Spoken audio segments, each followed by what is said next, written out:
Bonjour à tous, c'est Stal, j'espère que vous allez bien. Je vous souhaite la bienvenue dans cette nouvelle vidéo, la première de mon tout nouveau concept appelé Piédestal.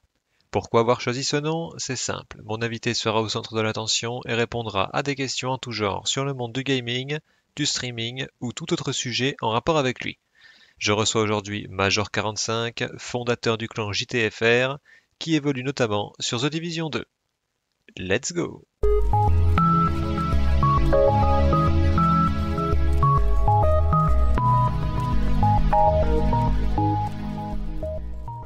Alors déjà, merci à toi, Major45, d'avoir accepté mon invitation pour cette interview, tout nouveau concept sur ma chaîne.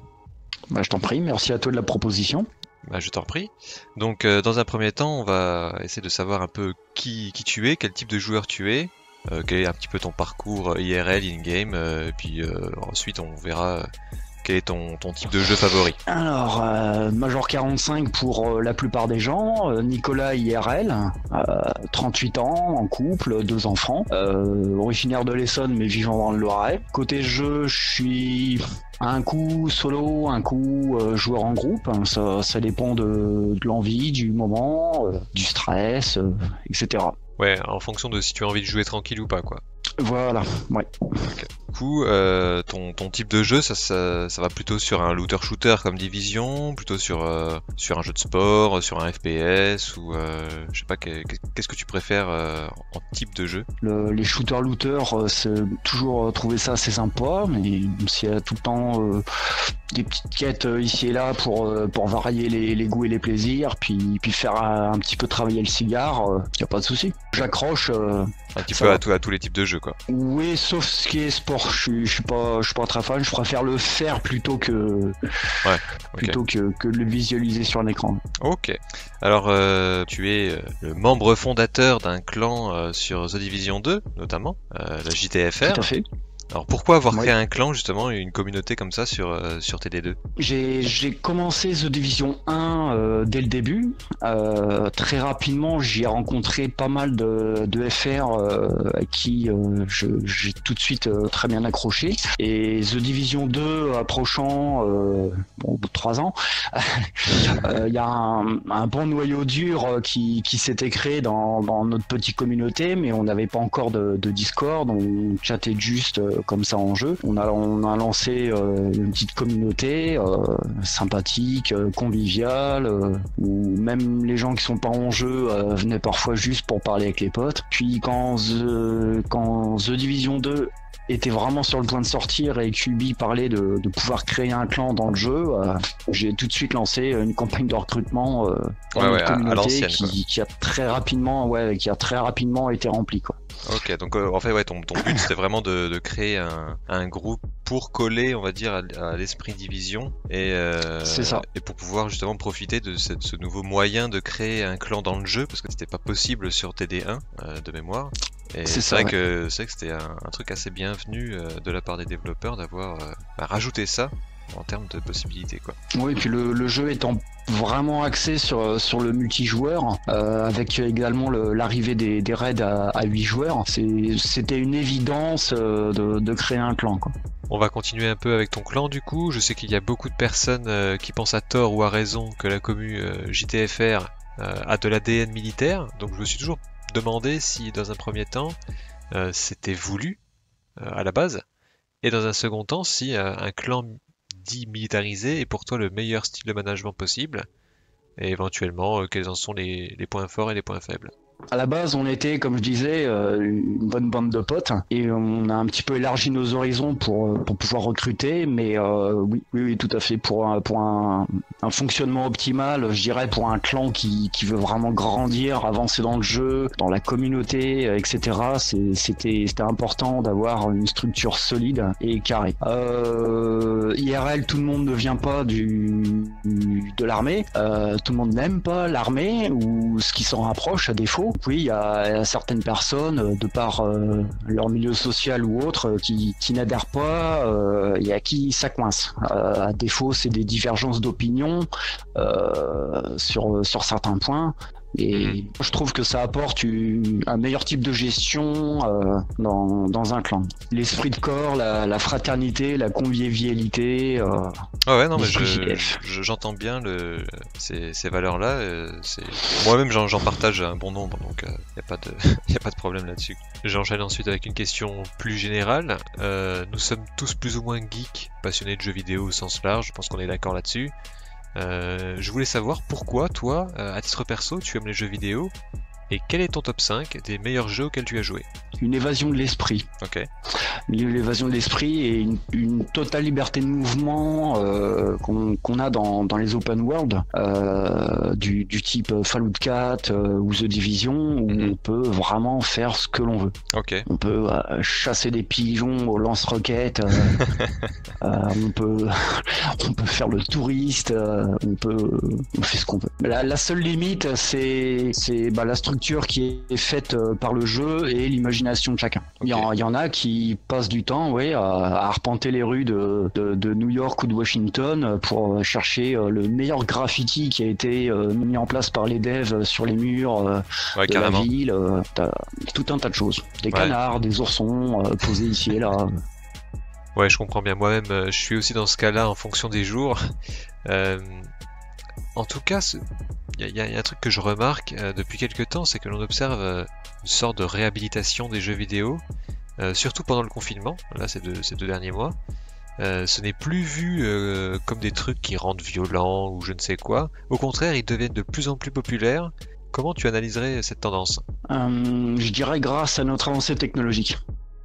Le fait de pouvoir jouer n'importe où, n'importe quand, en réseau, avec de parfaits inconnus, sa famille ou des amis, c'est un plus. D'accord. Un plus qui, quelque part, rapproche les gens. Ça les éloigne IRL un petit peu, mais ça les rapproche. Et on a le sentiment permanent, je dirais, de pas être seul. Ok, oui, c'est intéressant. Ce que je pense aussi, ce qui aide pas mal cette montée en flèche de la popularité des jeux vidéo, ce sont les jeux mobiles. Parce que beaucoup sont gratuits, bon, on va pas s'éterniser sur leur cas maintenant, et que surtout quasiment tout le monde a un téléphone, et que ça peut être tentant de se laisser séduire par un petit jeu comme ça quand t'es dans les transports ou dans une salle d'attente ou autre. Est-ce que toi, par exemple, tu joues sur smartphone? Non. Ok, bah voilà. Non. Sur mobile, je vais pas dire que je me prive, mais plutôt que je m'abstiens pour pas être accro et greffer le téléphone dans la main. On passe tous suffisamment de temps avec ça. Non, l'ordinateur c'est suffisant pour ma part. Sinon, je te demandais tout à l'heure comment tu vois le futur du jeu vidéo. Beaucoup pensent que la VR va révolutionner le monde du gaming. Toi, quel est ton avis là-dessus? Le jeu vidéo, c'est un brainstorming permanent pour les gens, pour les communautés surtout, et les développeurs de jeux vidéo, dans la mesure où il faut toujours plus, il faut toujours mieux, il faut que ça plaise. Beaucoup partent du principe que je paye, donc je dois avoir ce qui me convient. Et puis après, du loot facile, chacun etc. Chacun a son niveau d'exigence en même temps pas placé au même endroit, donc c'est assez compliqué pour la balance. C'est ça. Je vois. Et es-tu toi-même un adepte de la réalité virtuelle? J'ai fait un essai, je dirais que je suis pas fan. Il y a une sensation de plonger quand on met le casque qui est bizarre. C'est sympa le fait de réellement tourner la tête et de voir l'environnement, tout ça, mais ouais, je vois. Excuse-moi, je te coupe. Donc en gros, tu penses que l'on va encore tous rester avec nos claviers, souris, manettes un bon petit bout de temps avant que ça change du coup? Pas tous, parce que du côté pro gamer, je pense que ça pourrait donner un certain avantage. Ouais, tu penses? Ouais. Personnellement, ça pourrait donner un certain avantage ou des teams professionnels, sponsorisés, tout ça, parce que bon, le matos coûte quand même un bras, le tout additionné, ça pourrait donner un gros avantage. Je vais te faire un petit comparatif rapide. Il y a très longtemps, quand j'étais beaucoup plus jeune, je faisais de l'airsoft pour l'entraînement, pour le divertissement, tout ça. Puis j'ai emmené quelques connaissances pour qu'ils découvrent un petit peu. Il y a des fois faut qu'ils s'éclatent pendant une bonne journée. Et ils se sont découverts des sens qu'ils n'auraient pas fait avant parce qu'ils étaient clavier souris manette chez eux, peinard, vautrés dans un canapé. Mais en situation entre guillemets réelle, parce que bon, c'est de la simulation, ils étaient vachement plus attentifs à leur environnement. D'accord. Tu vois, la même chose sur un raid par exemple, ça pourrait être intéressant, je pense. Une équipe pro en réalité virtuelle complète. Ça pourrait donner des timers intéressants, des stratégies aussi différentes par rapport à celles appliquées clavier souris à développer.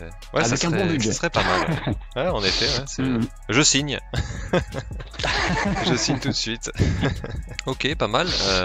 Bah écoute, pour moi, on va dire que la partie numéro 1 des questions un petit peu sérieuses, entre guillemets, est terminée. J'ai quelques autres questions un petit peu what the fuck à te poser. Pour toi, je vais te demander de décrire ta vie en 3 mots, mais seulement 3 mots. Donc tu choisis 3 mots, et tu me dis 3 mots. L'aventure, le risque, la fierté. Pas mal, pas mal, pas mal. Auto ou moto? Auto. Ouais, moi aussi, c'est auto. Un modèle particulier? Les 4x4. Ah, un gros pollueur.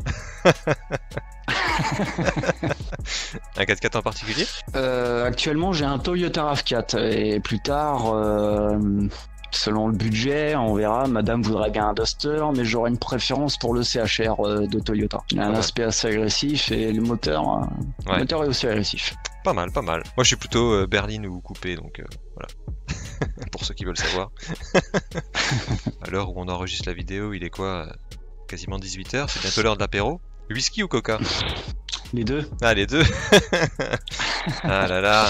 Les deux. Un adepte du whisky. Un tiers whisky, 2 tiers coca. Ah là là le là tout là. servi frais. Ah, c'est pas bien, j'aurais pas dû l'inviter. Ok, bah écoute, merci beaucoup d'avoir accepté cette interview, Major. Merci à toi. La petite interview s'achève ici. Je remercie Major pour sa participation et pour avoir pris un peu de son temps pour rendre possible ce tout nouveau concept, qui je l'espère vous aura plu.